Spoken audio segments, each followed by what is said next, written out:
बिस्मिल्लाहिर्रहमानिर्रहीम। अस्सलामुअलैकुम dear students, कैसे हैं आप लोग? ठीक ठाक हैं बच्चों? इकोनॉमिक्स पार्ट 1 आज का लेक्चर नंबर 14। बच्चों आज हम ये लेक्चर पढ़ेंगे, ये टॉपिक पढ़ेंगे कानून इस्तक़रार हासिल, यकसानी हासिल भी कहते हैं। तो पिछले लेक्चर में हमने कानून तकसीर हासिल पढ़ा था, उसमें पैदावार बढ़ती है जैसे जैसे इकाइयाँ लगाते हैं। इस्तक़रार हासिल, इस्तक़रार का मतलब है इसमें पैदावार बराबर, यकसानी यानी पैदावार बराबर रहेगी। जैसे जैसे मेहनत और सरमाए की इकाइयाँ लगाते चले जाएंगे, पैदावार में ना इजाफा होगा ना कमी, बल्कि बराबर। तो ये इसकी डेफिनेशन है। अगर किसी एक मुतय्यन, वही जो पिछले लेक्चर में डेफिनेशन पढ़ी थी वैसे ही है, तो उसमें एक लफ्ज़ की चेंजिंग आएगी, वो मैं बताता हूँ। अगर किसी एक मुतय्यन आमले पैदाइश पर दीगर मुतग़य्यर आमलीन की इकाइयाँ यके बाद दीगर यानी मुसलसल लगाने से हर ज़ायद इकाई पहले इकाई के बराबर, यहाँ पर चेंज करना है। तकसीर हासिल में क्या होता था कि हर ज़ायद इकाई पहले इकाई से ज़्यादा पैदावार देती है, यहाँ पर हर इकाई पहले इकाई के बराबर पैदावार दे या मुख्तदम पैदावार बराबर रहे।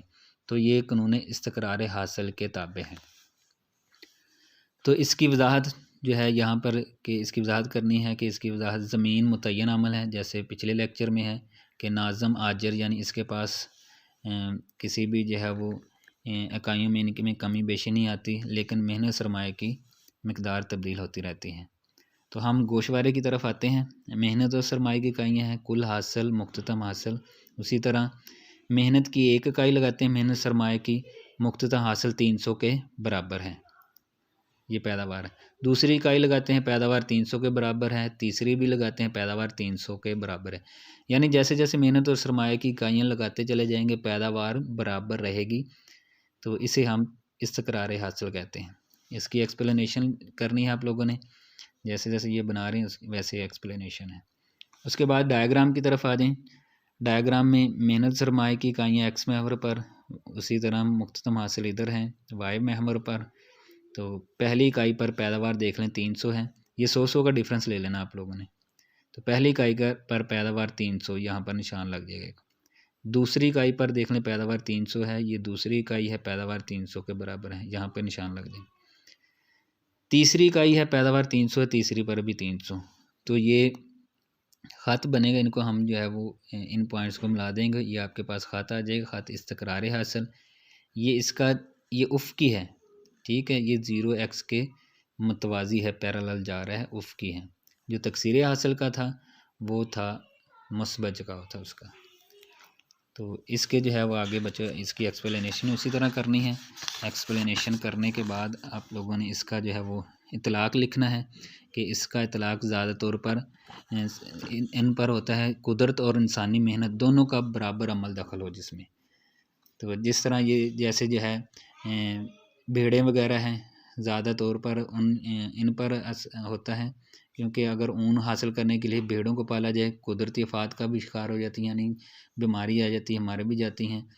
तो इस वजह से ज़्यादा इतलाक़ ये घरेलू संतों पर भी कह सकते हैं कि इस्तक़रार हासिल का इतलाक़ घरेलू संतों पर होता है। तो उसके बाद बच्चों नेक्स्ट टॉपिक हमारे पास ईजी है, इसलिए ये इकट्ठा पढ़ा रहा हूँ। कानून तकलील हासिल, तकलील का मतलब होता है कम होना, कि जैसे जैसे मेहनत सरमाए की इकाइयाँ लगाएंगे, पैदावार पहले की निस्बत कम होगी। इस तकसीर में ज़्यादा होती है, इस्तक़रार में बराबर रहती है और तकलील में कम होती है। उसी तरह डेफिनेशन है, अगर किसी एक मुतय्यन आमल यानी फ़िक्स आमले पैदाइश पर दीगर मुतग़य्यर आमलीन की इकाइयाँ मुसलसल लगाने से हर ज़ायद पहले इकाई से कम पैदावार दें। अब यहाँ पे देख लें, ये लफ्ज़ सिर्फ आपने चेंज करना, बाकी वही डेफिनेशन करनी है। तकसीर हासिल में पहले इकाई की निस्बत ज़्यादा पैदावार होगी, इस्तक़रार में बराबर होगी, तकलील में कम पैदावार या मुख्तलिफ पैदावार गिरती चली जाए। तो इस कानून का मरहला आता है कि एक जब मेयारी हद गुजर जाने के बाद, कि जब इस्तक़रार में पैदावार बढ़ चुकी होती है, ज़्यादा से ज़्यादा हो चुकी होती है, उसके बाद इस्तक़रार के ताबे होता है, असर जब ख़त्म हो जाता है फिर पैदावार कम होना शुरू हो जाती है। तो मज़ीद वजाहत गोशवारे के ज़रिए है। मेहनत और सरमाए की इकाइयाँ हैं कुल हासिल, मुख्ततम हासिल हैं। मेहनत की एक इकाई इस्तेमाल की, पैदावार 300 दी है। दूसरी इकाई इस्तेमाल की, पैदावार 250। अब ये देखें पहले की निस्बत कम हो रहा है। तीसरे में 200 है, चौथे में क्या है 150, पाँचवें पे 100। अब ये इस कुल हासिल ऐसे करने हैं, 300 का 300, 300 में 250 ऐड करें तो ये 550 है, 550 में 200 ऐड करें तो 750 है, 750 में 150 ऐड करें तो ये 900 है, 900 में 100 ऐड करें तो ये 1000 है। तो ऐसे इसकी एक्सप्लेनेशन लिखनी है बच्चों।